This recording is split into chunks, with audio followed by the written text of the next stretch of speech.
Hi Burgundy macronism people. Yeah! Hey guys, welcome back for another video. So I have completely finished my Bachelor of Science degree in Forensic Science, and I'm so happy. I haven't got my results as yet, but 1 week? Is it 1 week? Good God, I get my results in 1 week. Oh my god.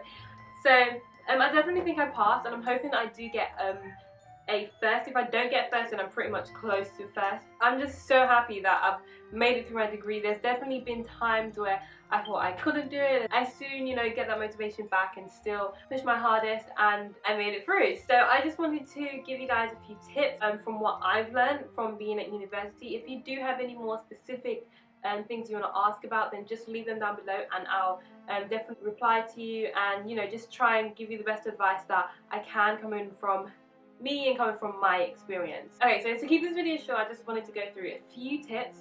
So the first tip is save before you go to uni. Now here in the UK you can get a student loan, and that's what I did, but you don't get a lot. It's very hard to make sure your loan lasts, like after paying rent, after paying your bills. I think the best tip will be to save before going to university, like maybe get a summer job, or maybe while you're in college save up. Like you don't have to save up a huge deal, but the extra cash does really help. Now if you can't save up before uni, I would recommend getting a job while you're at uni. I think the best time to get a job is either during the summer, like when you just finish college and you're waiting to go to uni, because those who are in a third year of university will be leaving, so there'll be more jobs available. So you can apply in the summer and then go early, maybe early September, because usually that's when tenancies do start. Go in early September and start working then. Another great way to get a job at university or in your university area would be to start at Christmas, because during Christmas there's a whole lot of stores that are wanting extra people, just because obviously people are going to be buying gifts, they need more staff. If during this Christmas job you really impress them, they'll keep you on. Also, having a Christmas job, you get lots of hours. I got a Christmas job and I was practically working every single day, so it's definitely a great way to start out on a job and hopefully secure it after the Christmas period. Staying on the topic of money, I also had 2 accounts. Now I had one when I was when I started secondary school. I had a young person's account, and then when I started university, I decided to get a student account. Now the student account had an overdraft limit, and it was 1,500. So in this overdraft you can use the money in it. You do have to pay it back, but you just don't pay any interest, which I think is amazing. You can pay it back when you're ready, but I think after a year of your studies you have to pay it back, or it starts getting interest. So yeah, the overdraft helps so much when that time where it's coming close to your next loan and your other loans run out, like I don't know, a month before or 2 weeks before you get your new loan, is really helpful. Also, having 2 bank accounts really helps me when separating my money and budgeting. So in one account I'll put my bill money and my rent money in one account, and I'll have my bills and my rent come out of that account. Now in the other account, what was left over from that money would be money I can spend on food, clothes, entertainment, going for a cheeky Nando's, because we will get a lump sum of money 3 times a year in the UK. So we get a lump sum in September, we get a lump sum in January, and then we get a lump sum in May. So you had to make that money last for 3 months. So I found it really helpful that I had 2 accounts. Okay, so on to the next tip is studying. Now for me, studying comes quite easily.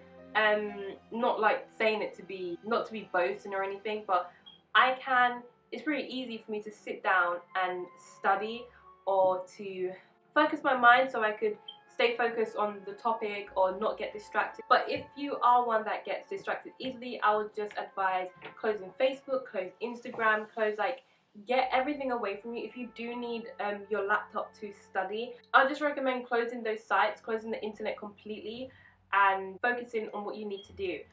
If, however, you do get distracted pretty easily, I found that giving myself 50 minutes to study and then having a 10-minute break where I can just go on the social media, but make sure you go off after those 10 minutes. You have to really be strict with yourself, especially if you want to make sure you're doing your work and getting the best grades that you can. Another tip is going to the library. Me personally, I don't like going to the library because I don't feel comfortable, but I know my housemates, like, they really benefited from the library because they just couldn't focus at home.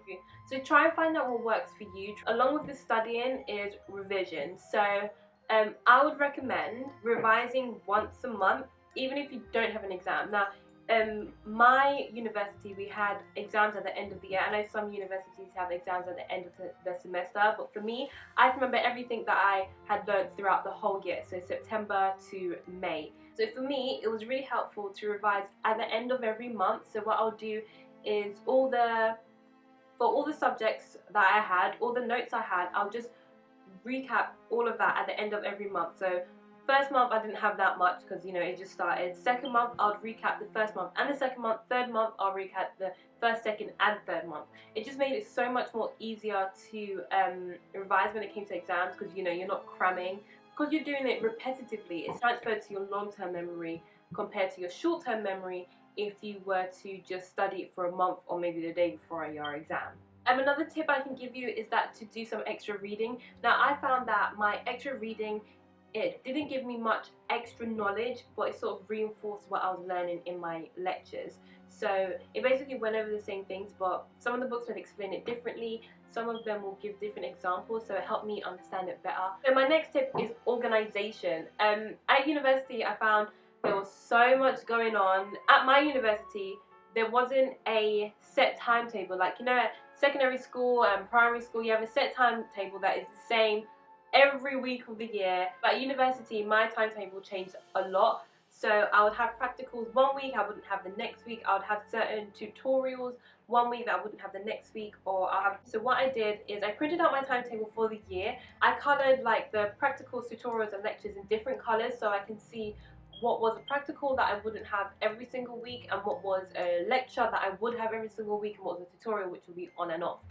That really helped. Another thing with organisation is having a diary so you could put in your deadlines in.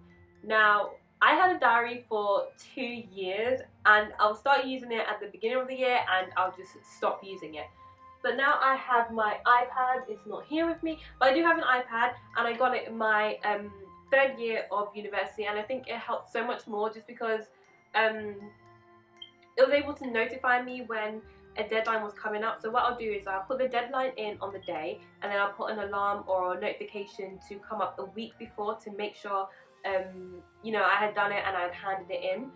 So it's not notifying me on the day and I haven't even like thought about it or anything like that. So I think the iPad was very good. I put all my practicals in there, I put my tutorials in there. So I put anything in that wasn't a constant every single week. Another thing on organisation is a huge tip. A deadline is not the date that you should complete your work or be handing in your work. I don't know, my view on deadlines is that it's not the day that you should be handing in your work. I don't know how to explain it, but basically, as soon as I get a piece of work, so as soon as I have a practical, because most of my practicals I had to write up a report. So as soon as I had a practical, as soon as I had some coursework or something, as soon as I got home from that lecture or whatever, I would start my report or my coursework or whatever. I wouldn't leave it until like a week before the deadline and start it, or the day before the deadline and start it. I would start it as soon as I got home, finish it as soon as I can, and hand it in as soon as possible. Deadlines weren't a trouble for me, they weren't a problem for me, because sometimes you would have a coursework and you'll be given a month to do it. Now, halfway through that month, you're given another set of coursework and it's due the end of the month. 3 weeks into that month, you're given another piece of coursework and it's due at the end of the month. And you're seeing that all these deadlines are building up on you and they're all around the same time. But if, say, you had done that coursework that you were given a month to do in those 2 weeks before you had another piece of coursework, you would have been okay. At university, you need to manage your time yourself properly and not always complain to lecturers if they've given you deadlines in the same week or something. Do what you need to do to get your grades. Another tip I have for university is extracurricular or fitness. So I joined the Trampolining Society at my university.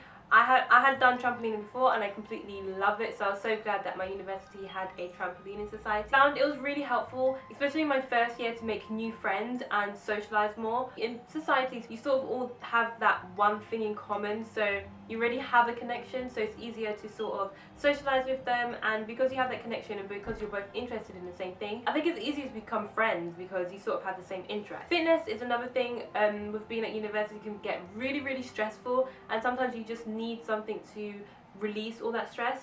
For me, I worked out in my room just because I was more comfortable in my room, but universities usually have a gym, and gym memberships aren't that expensive for the year. It's like, how much was it, 160 to 200 pounds for the whole year. I know it can be very stressful with university, you feel like you don't have time to work out, but you just need some time out. Even during the exams, I would recommend working out often, just to have that bit of time out, release some of that stress. So my next tip is all about diet. Now, I know a lot of people move away from home when they go to university, and because they do, they don't really eat the right things because they're used to their parents cooking for them, their parents doing the shopping and stuff like that, so they would get lazy and they wouldn't cook for themselves. They'd just get takeaway or, you know, ready-made meals and stuff like that. So what I'd recommend, and what I did, was get chicken from home, like get my mom to buy me some chicken. I'll season it at home, or you can get a lamb, turkey, what else did I get, fish and stuff like that. I would season it at home, put it in bags. Like if it was chicken, I'll put maybe 3 legs of chicken in one bag and put it in the freezer. So whenever I was ready to eat the chicken or eat the fish, eat the lamb, whatever it was, I'll take it out in the morning, allow it to defrost, and I'll just like stick it in the oven with some rice or some pasta, and that was so easy.